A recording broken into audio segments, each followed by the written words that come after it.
Doctor صاحب یہ بتائیے کہ یہ ہارٹ اٹیک کیا چیز ہے؟ ہارٹ اٹیک جو ہے یہ خون کی جو دل کی شریانیں ہیں جو دل کے پٹھوں کو خون دیتی ہیں،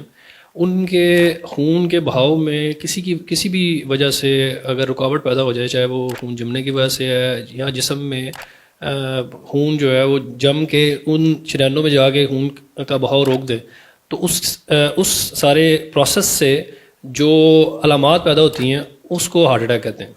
ڈاکٹر صاحب یہ علامات اس میں کیا کیا ہو سکتی ہیں؟ جب کسی کو ہارٹ اٹیک ہو رہا ہو تو اس کو کیسے پتہ چلے گا کہ یہ کیا کیا علامات ہیں جو جس سے اس کو پتہ چلے گا؟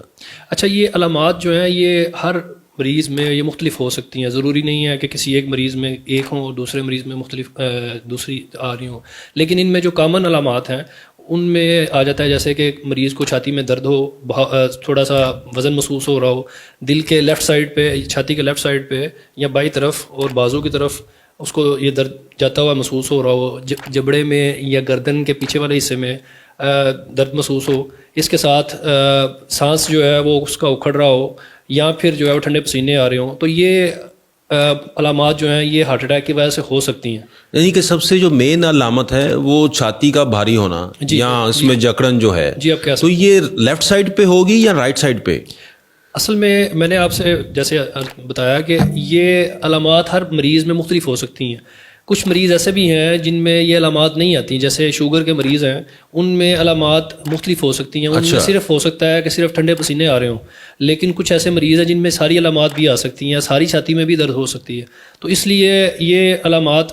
کی پرسنٹیج جو ہے اگر آپ اس پہ جائیں تو یہ ہر مریض میں مختلف ہوتی ہیں، لیکن مینلی یہ علامات جو ہیں یہ ہارٹ اٹیک کی وجہ سے ہو سکتی ہے۔ ڈاکٹر صاحب کوئی ایسا کیا پن پوائنٹ ہونا چاہیے کہ جو مریض فوراً جو ہے وہ اس کو یہ پتہ چلے کہ ہاں یہ مجھے ہارٹ کا پرابلم ہو سکتا ہے، اس کو کیسے پتہ چلے؟ کوئی ایک ہنٹ ایسا دیں۔ یہ بہت امپورٹنٹ کویشچن ہے۔ اصل میں ایسا ہے کہ کوئی بھی شخص جو سمجھ لیں کہ جس کو شوگر ہے، بلڈ پریشر ہے، اور وہ اسموکنگ کرتا ہے، فیملی میں اس کے دل کا مسئلہ ہے اور اس کا سیڈنٹری لائف سٹائل ہے، چکنائی کا کوئی پرابلم چل رہا ہو جسے اور عام زبان میں کولیسٹرول کا مسئلہ کہتے ہیں، یہ ہوں، اور اس کے علاوہ ان کا لائف سٹائل جو ہے وہ ان ہیلدی ہیبٹس ہوں، واکنگ روٹین میں ریلیٹیولی وہ کم کر رہے ہوں، اسٹریسفل لائف سٹائل ہو، تو یہ سمجھ لیں کہ یہ وہ پیشنٹس ہیں، یہ وہ لوگ ہیں یا جن میں دل کے مسئلے ہونے کے چانسز دوسرے لوگوں سے سمجھ لیں کہ زیادہ ہو سکتے ہیں۔ اچھا ڈاکٹر صاحب کیا اوبیسٹی کا بھی کوئی تعلق ہے یا موٹاپے کا کہ ہارٹ اٹیک ان لوگوں میں زیادہ ہو سکتے ہیں؟ جی، یہ بہت اہم سوال ہے۔ اس کے بارے میں ایک ٹرم یوز ہوتی ہے میڈیکل لینگویج میں جسے کہتے ہیں میٹابولک سنڈروم، اور اس سے مراد یہ ہے کہ ایسے شخص جن میں ویسٹ جو ہے وہ 36 انچ سے اگر زیادہ ہے، یا خواتین جن میں 34 انچ سے زیادہ ہے، اس کے ساتھ اگر ان کا بلڈ پریشر کنٹرول میں نہیں رہ رہا، بلڈ شوگر جو ہیں وہ امپیئرڈ جا رہی ہیں یا کنٹرول میں نہیں ہیں، اور ان کے ساتھ ان کی جو کولیسٹرول کے بھی کچھ ویلیوز جو ہیں وہ اگر ٹھیک نہیں آ رہی، تو یہ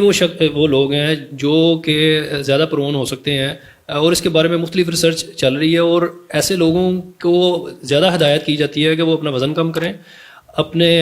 بلڈ شوگرز اور بلڈ پریشر کے جو ویلیوز ہیں ان کو کنٹرول کریں، اپنی ایٹنگ ہیبٹس بہتر کریں، تاکہ ان کے اندر جو یہ ساری تبدیلیاں آ رہی ہیں جو کہ بعد میں ان کو مسائل پیدا کریں گی اس سے وہ بچ سکیں۔ اگر کسی کو ہارٹ اٹیک آ رہا ہو تو اس کو کیا کرنا چاہیے سب سے پہلے؟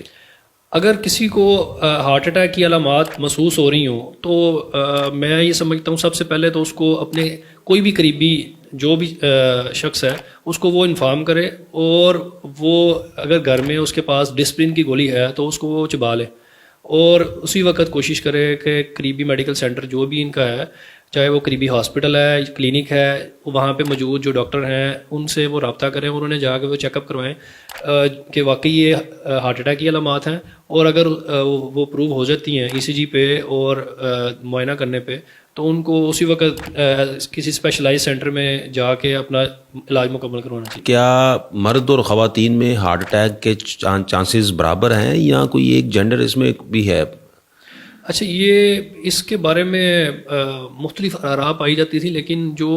ابھی موجودہ ڈیٹا جو ہمارے پاس آ رہا ہے اس سے یہ پتہ چل رہا ہے کہ یہ اس کا مرد یا عورت ہونے سے